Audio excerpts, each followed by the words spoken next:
Eu até os meus 17 anos, nossa, com muita força, eu sempre usei minha fé como oficina dos meus próprios desejos, cara. Era só pedir, Bruné. Eu só pedia. Pra mim, a fé era uma oficina de criar os meus desejos. E eu vejo que isso é um grande ponto de gargalo. Eu não consigo afirmar com exatidão, mas eu vejo que são dois pontos, assim. Que a fé, que eu vejo que é um ponto que muita gente se encontra. Assim, parece que é um afunilamento. Sabe, curva de rio. As pessoas que usam a fé como oficina dos seus próprios desejos. Por exemplo, aquela pessoa que às vezes reza todo dia à noite é pra pedir. Eu espero que amanhã eu consiga isso. E é oficina de desejo ali. Vamos lá. Coloca ali. E aquelas pessoas que resgatam a fé no momento de muito desafio. Eu vejo que são duas pontas. Por que você acha que... Eu não sei, é uma percepção particular minha, tá? Que são curvas onde muita gente se encontra. Muita gente se encontra e fala assim, puta, é verdade, eu peço pra cacete, cara. Só peço, só peço, só peço. E a tua visão disso? Quanto é legal, não é legal, pedir demais, não pedir, qual que é o... Às vezes, sabe, qual que é o ponto limite de... Eu acho que a sua relação com Deus é baseada nas experiências que você teve. Tá. Então, quem não teve nenhuma experiência com Deus ainda vai pedir coisa até sem noção. O próprio livro do apóstolo Tiago, capítulo 4, diz: pedis e não recebeis, porque pedis mal, para gastardes com os vossos próprios prazeres. Uau. Então, Nossa, repete, cara, achei incrível. Tiago, capítulo 4, Tá. diz assim: pedis e não recebeis, porque pedis mal, para gastardes com os vossos próprios prazeres. Então, o cara chega para Deus e fala assim: Deus, eu tô querendo muito uma Ferrari, sabe?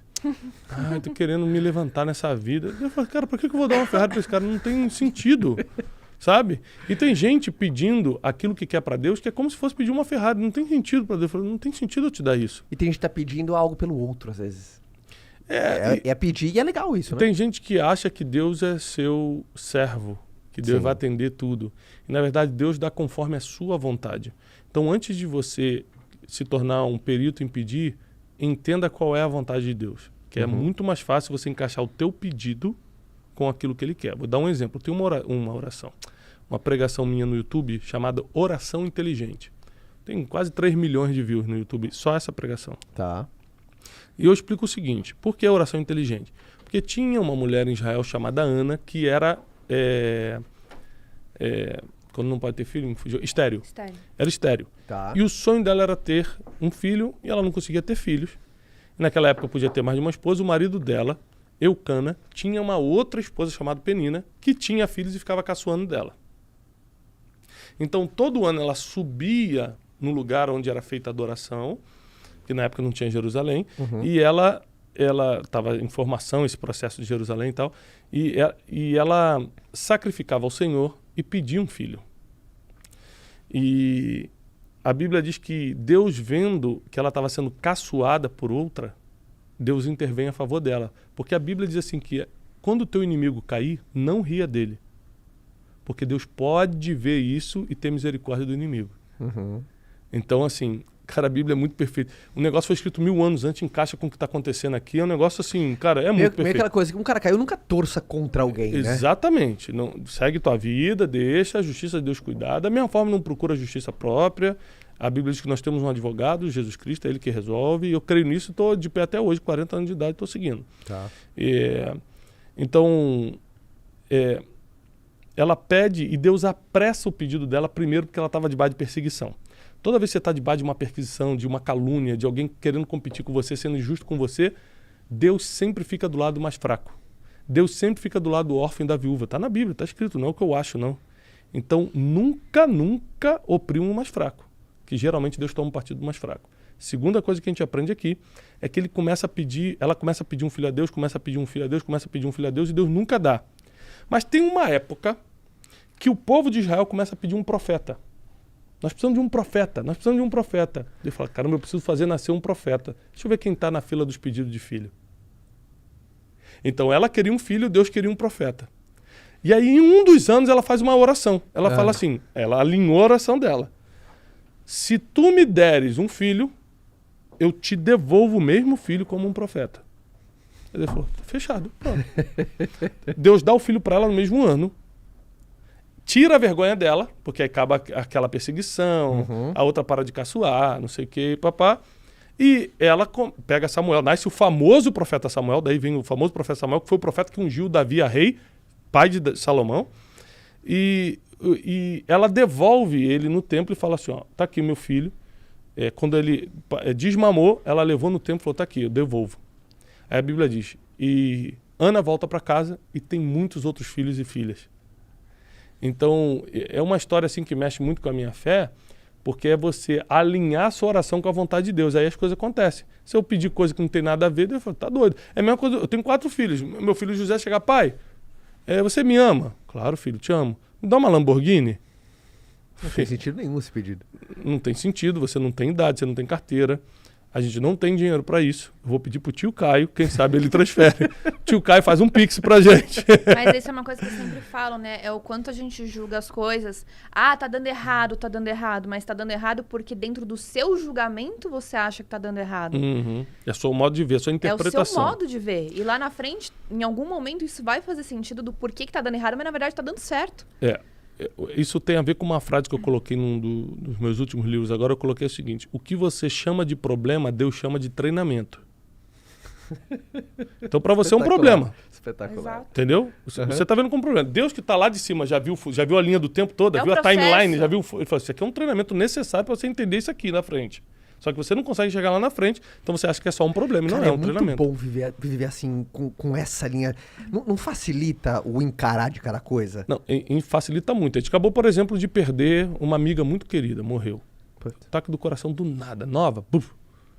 Chegou lá no enterro, aquele clima normal de enterro, o pessoal chorando e tal, mas não tinha ninguém depressivo, não tinha ninguém angustiado, porque todo mundo ali tinha a mesma fé. A fé em Cristo faz você enxergar a vida mais leve. Tá. Primeiro que é a única fé que te dá esperança para tudo. A Bíblia diz em Romanos, nenhuma condenação há para o que está em Cristo Jesus. Então o cara está oprimido por causa do passado que ele teve. A mulher acha que nunca mais será perdoada por causa da vida que levou lá no passado. E Jesus fala, não, em mim, todo mundo é nova criatura, eu deleto o teu passado. Eu deleto o teu passado e escrevo o teu futuro. Aí dá esperança. Morte. Essa terra aqui não é o fim, é só o começo. Então você morre, você começa uma nova vida e eterna agora. Então, não existe nada, nenhum problema que você me traga que o evangelho não ofereça uma esperança. E leve. Leve, tranquilo. Como que você estuda a Bíblia? Você um dos seis e abre não, ali... Não. Depende. Se eu preciso ser intencional numa mensagem, geralmente eu prego uma vez por semana para YouTube. Tá. Né? Eu sou intencional. Eu penso num tema. Tá. Tipo assim, essa semana eu quero falar sobre o medo. Geralmente baseado no feedback que as pessoas estão dando nas redes sociais. Ou você levanta, gente, o que vocês estão precisando? Exatamente. Ou baseado em algo que é um termo crentez, né? Mas baseado no que Deus me falou. O que isso quer dizer? Feeling. No feeling. Tá. Exatamente. Explicando de uma forma técnica, prática é feeling. Uhum. O que Deus me falou? Cara, eu senti que medo é um problema que está açoitando a alma das pessoas. Eu quero trabalhar isso. Aí eu vou na Bíblia e começo a procurar todas as passagens que falam sobre medo e monto o que a gente chama de sermão. Um início, meio e fim da base bíblica sobre o medo. E como que você acha? Você tem que conhecer a Bíblia, né?